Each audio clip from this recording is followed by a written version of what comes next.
बिस्मिल्लाहिर्रहमानिर्रहीम। अस्सलाम वालेकुम। कैसे हैं आप सब? उम्मीद करते हैं आप सब ठीक होंगे, खैरियत से होंगे। मेरी दुआ है कि अल्लाह पाक आप सबको इसी तरह खुश और आबाद रखे, आमीन सुम्मा आमीन। आज मैं आप सबके साथ शेयर करने जा रही हूँ मटन की बहुत ही ज़बरदस्त सी रेसिपी। तो जी जनाब जी, ये है मटन हांडी की रेसिपी। हम इसे मटन हांडी भी कहते हैं, मटन का सालन भी कहते हैं, भुना हुआ मटन भी कहते हैं। ये बहुत ही मज़ेदार बनता है। ईद आने वाली है, ईद पे इस रेसिपी को ज़रूर ट्राई कीजिएगा। ये बहुत आसान है बनाना। तो चलें फिर रेसिपी की तरफ चलते हैं और इसे शुरू करते हैं। इसे बनाने के लिए मैंने सबसे पहले 1 kg मिक्स पोटी का मटन लिया है और इससे मैंने अच्छे से धो लिया था। मैं इसको पकाने के लिए मिट्टी की हांडी इस्तेमाल कर रही हूँ। आप अगर चाहें तो जो बर्तन आपके पास है आप उसमें भी इसको बना सकती हैं।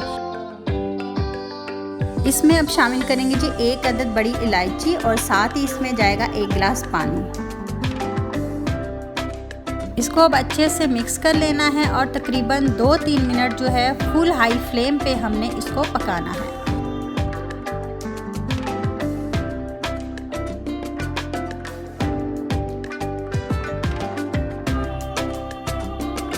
2-3 मिनट हो गए जी। मेरे मटन को हाई फ्लेम पे मैंने इसको पानी में इस तरह गर्म होने के लिए रख दिया था। तो ये देखें जी, मटन में से सारा जो खून है वो निकल आया है। ये प्रोसेस करने का जो मेन मकसद है वो यही है कि मटन में से सारा खून निकल जाए। इस तरह से ना मटन में स्मेल रहेगी और मटन जब पकेगा उसके बाद उसका कलर जो है बहुत ज़बरदस्त होगा, बिल्कुल भी काला नहीं होगा। अब इस सारे मटन को मैं इस तरह से निकाल लूँगी इस पानी में से और इस पानी को मैं फेंक दूँगी। इसको मैं दोबारा इस्तेमाल नहीं करूँगी। इस मटन को पानी में से निकालने के बाद इसको एक दफ़ा आपने फ्रेश पानी के साथ ज़रूर धोना है। अब जी स्टेप 2 है, इसमें हम वॉश किया हुआ अपना मटन शामिल करेंगे जो हमने गर्म पानी से निकाल के फ्रेश पानी से धो लिया था। इसको वापस इस तरह हांडी में हमने डाल देना है और साथ ही इसमें जाएंगे जी 2 अदद मीडियम साइज़ के प्याज,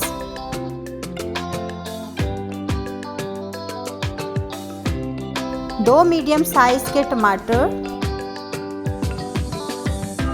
1 चम्मच भर के लहसुन अदरक का पेस्ट, 1 चम्मच जो है लाल मिर्च का पाउडर जाएगा और साथ ही इसमें 1 चम्मच सूखे धनिए का पाउडर जाएगा।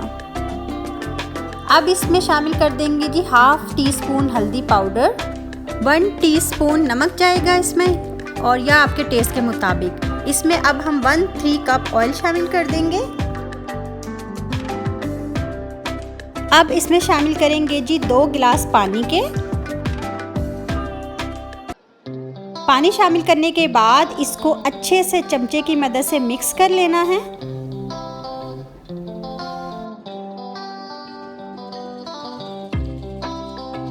अच्छे से मिक्स करने के बाद जो है इसको हमने कवर कर देना है और कवर करके इसको हमने लो फ्लेम पे 45 मिनट के लिए पकाना है।